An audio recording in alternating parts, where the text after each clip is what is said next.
আসসালামু আলাইকুম। আশা করছি দূরে এবং কাছে যে যেখানেই আছেন ভালো আছেন, সুস্থ আছেন। আলহামদুলিল্লাহ আমরা বেশ ভালো আছি।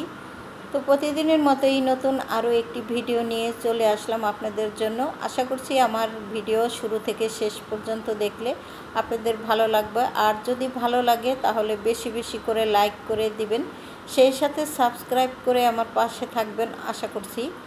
তো শুরুতেই বলেছি যে আজকে ভিডিওটা আমি কিন্তু শুরু করেছি সকাল থেকে। ঘুম থেকে উঠেই ভাবলাম কি করা যায়, আপনাদের সাথে একটু ভিডিও শেয়ার করি। গত রাতে আসার সময় বাজার থেকে কিছু সবজি বাজার এনেছিল, সেই সাথে পেঁয়াজ আর হলো ডাঁটা শাক এনেছে। তো এই শাকগুলো আমি রাতের বেলা আর কিছুই করি নেই, ডাইনিংয়ের উপরেই রেখে দিয়েছিলাম। তো সকালবেলা উঠে ভাবলাম আগে এই কাজটাই শেষ করে নিই, তারপরে অন্য অন্য কাজ করা যাবে। তো শুরুতে আমি কিন্তু ডাল এবং অন্য অন্য জিনিস আমি রেখে দিয়েছি। বেশ কিছু ডাল রয়ে গেছে আগের, আবার ডাল এনেছে, তাই এই ডালগুলো আর ডালের পটে ঢালা হলো না, আমি আলাদা করেই রেখে দিলাম। আগের ডালগুলো শেষ হয়ে গেলে তারপরে আমি সেই ডালের ডিব্বার ভিতরে রেখে দিব, মানি বক্সে। তো যাই হোক, ডাল এবং পেঁয়াজ সব কিছু গুছিয়ে নিয়ে আমি চলে আসলাম শাকগুলো বেছে নেওয়ার জন্য। শাক আমি ভেবেছিলাম প্রথমে যে আজকে রান্না করব, সে কারণে আমি একটু তাড়াতাড়ি করেই বেছে নিলাম। কিন্তু পরবর্তীতে আমি আর আজকের শাকটা রান্না করিনি, বেছে কুচে সুন্দর করে ফ্রিজে রেখে দিয়েছি। আর এখন হলো আমি সকালে নাস্তা খাবো। তো গত রাতে কিন্তু আমাদের আসলে ভাত খাওয়াই হয়নি, অনেকগুলো ভাত রয়ে গিয়েছে, তাই ভাবলাম যে একটু ভর্তা তৈরি করি, ভর্তা দিয়ে আজকের ভাতগুলো খেয়ে নেব। তো এখানে আমি হলো শুকনো মরিচ ভেজে নিয়েছি, বেশি করে পেঁয়াজ কুচি করে নিয়েছি, আর হলো আলু আর পেঁপে সিদ্ধ করে নিয়েছি। তো পেঁয়াজ ভর্তা করব। আসলে পেঁয়াজ ভর্তা দিয়ে পান্তা বলতে ঠান্ডা ভাত, আসলে পানি দেওয়া না। তো সেই ভাতগুলো খেতে কিন্তু ভালোই লাগে। এখানে আলু ভর্তা আর হলো পেঁয়াজ ভর্তা দিয়েই আজকের সকালবেলার নাস্তাটা করব, তাই জলদি করে আমি ভর্তাগুলো বানিয়ে নিলাম।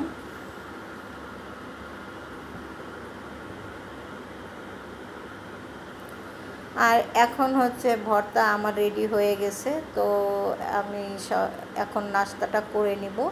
তো সবার আগে আমি নাস্তা করে নিয়েছি, কারণ আমি হলো অন্য অন্য কাজ করব, আর পরবর্তীতে এক এক করে সবাই নাস্তা করে নেবে।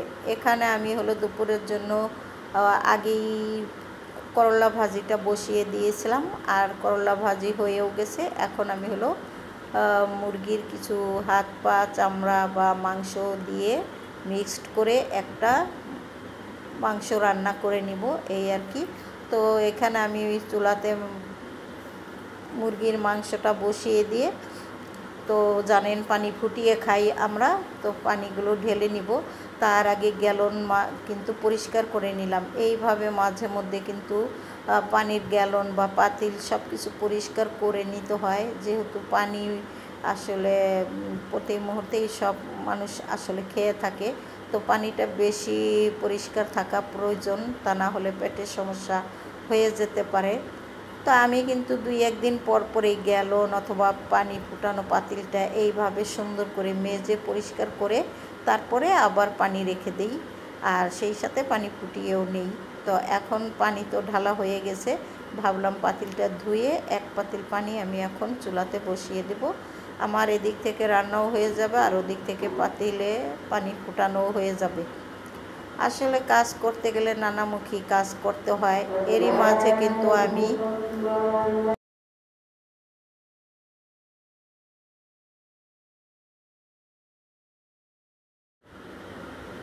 আসলে বাসার কাছে আমার একেবারে মসজিদ লাগানো, আপনাদেরকে ভিডিওতে আমি আজকেও দেখিয়েছি মসজিদ কত কাছে।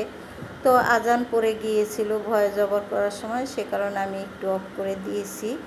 তো যা বলছিলাম, এরই মাঝে আমি কিন্তু অনেক কাজ করে নিয়েছি, সেগুলো তো আর ক্যামেরায় দেখানো সম্ভব না।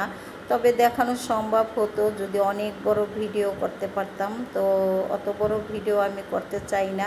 এমনিতেই আমার ভিডিও তো আসলে ওইভাবে এখনও পর্যন্ত সবাই দেখেন না। যদি দেখেন তাহলে আমি অনেক সুন্দর করে ভিডিও করব। তো যাই হোক, এরই মাঝে আমি অনেক কাজ করে নিয়েছি, কাপড় ধোয়া, ঘর মোছা এবং বিভিন্ন রকমের গুছগাছ করা, মোছামাছি, ফার্নিচার সব কাজই করে নিয়েছি। তারপরে গোসল করেছি, নামাজ পড়েছি, এখন আসলে খাবার খেতে চলে এসেছি। তবে এখন যে আমার ছেলে খাবার খেতে বসেছে, এর আগে কিন্তু আমি আসলে আমার খাবারটা খেয়ে নিয়েছি। কারণ আমি যেহেতু কাজ করেছি, আমার ভীষণ ক্ষুধা লেগে গিয়েছিল, তাই তো আমি কিন্তু আমার খাবার খেয়ে ফেলেছি। সেটা আর আমি আপনাদের সাথে শেয়ার করিনি। এখন আমার ছোট ছেলে খেতে বসেছে, তো ও কিন্তু খাবারটা এখন খেয়ে নিচ্ছে। আর আজকে কি কি রান্না করেছি তা তো ওরা অবশ্যই দেখেছেন। তো খাওয়া দাওয়া শেষ করে কিন্তু অনেকক্ষণ বিশ্রাম নিয়েছি, টিভি দেখেছি, অনেক মানুষের ভিডিও দেখেছি এবং লাইক কমেন্ট শেয়ার করেও দিয়েছি।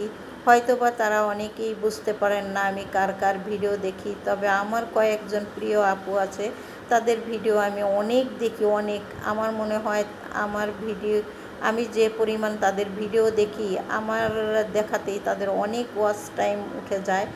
আর ভিডিওর ভিউজ তো অবশ্যই বাড়ে। আমি একটা ভিডিও কয়েকবারও দেখি, আমার ভালো লাগে যাদের।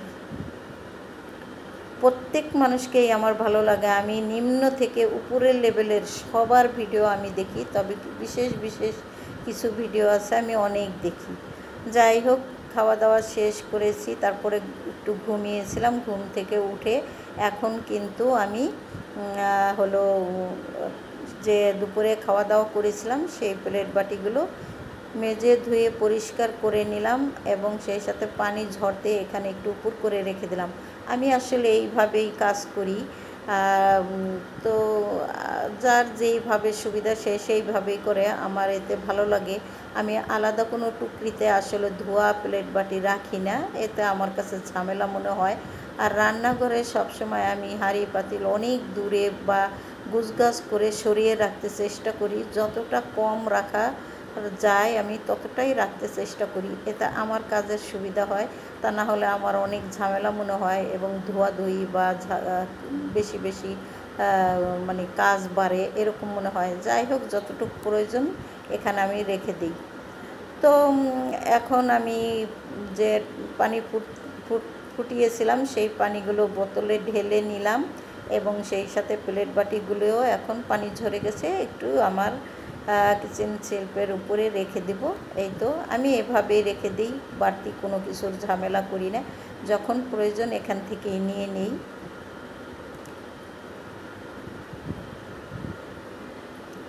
তো এখন তো বিকেলবেলা, গতকালকে এনেছিল না দুপুরে আসার সময় এনেছিল আমরা, তাই ভাবলাম যে কিছুটা আমরা আমি কেটে দিব। আমি খাবো না, হয়তো আমি এক খেতে পারি। যখনই আমরা বের করলাম তখন দেখি ধুমছে বৃষ্টি। এই তো দেখেন, এইমাত্র এমন গরম ছিল, গরমে থাকা যাচ্ছিল না। হঠাৎ করে বৃষ্টি নেমে পড়লো, ভাবলাম আপনাদের সাথে একটু শেয়ার করি। তো বলেছিলাম তো কিছুক্ষণ আগে যে আমি অনেকগুলো কাপড় ধুয়েছি, আজকে খালা আসেনি, আমি ভিজিয়েছিলাম, তাই ভাবলাম ধুয়ে নেই। তো আমি ধুয়ে ফেলেছি। তো দেখতেই পাচ্ছেন বারান্দা থেকে অনেকগুলো কাপড় মানে আলনার উপরে এনে রেখে দিয়েছি এবং সেই সাথে বিছানার উপরেও রেখেছি, ভাঁজ করে নিব পরে। আর তারপরে আবার যখন আমরা কাটতে আসলাম তখন দেখি আরও জোরে বৃষ্টি নামলো, তাই ভাবলাম আপনাদের সাথে শেয়ার করি। আর এই তো দেখতেই পাচ্ছেন ওই কিন্তু মসজিদটা। তো এখন আমি আমরা সুন্দর করে কেটে নিব। তো 4টা আমরা নিয়ে নিলাম আর বাদ বাকিগুলো রেখে দিলাম। এই 4টা আমরা কেটে আমি এখন ফ্রিজে রেখে দেব, আমার ছেলেরা যখন আসবে তখন খেয়ে নেবে। ওরা তো দুপুরে খাওয়া দাওয়া করে বাইরে চলে গেছে, আর কখন আসে ঠিক নাই, ওরা ওদের কাজের স্থানে চলে গেছে। তো যাই হোক, আমরাগুলো কেটে ফ্রিজে রেখে দেব আর আপনাদের কাছ থেকে বিদায় নিয়ে নেব। আজকের ভিডিওতে ভুল ত্রুটি করে থাকি তো ক্ষমা সুন্দর দৃষ্টিতে দেখবেন, আর আমার ভিডিওগুলো বেশি লাইক করে দিবেন এই আশাই করব। সবার কাছ থেকে বিদায় নিয়ে নিই। সবাই ভালো থাকেন, সুস্থ থাকেন। আল্লাহ হাফেজ। আসসালামু আলাইকুম।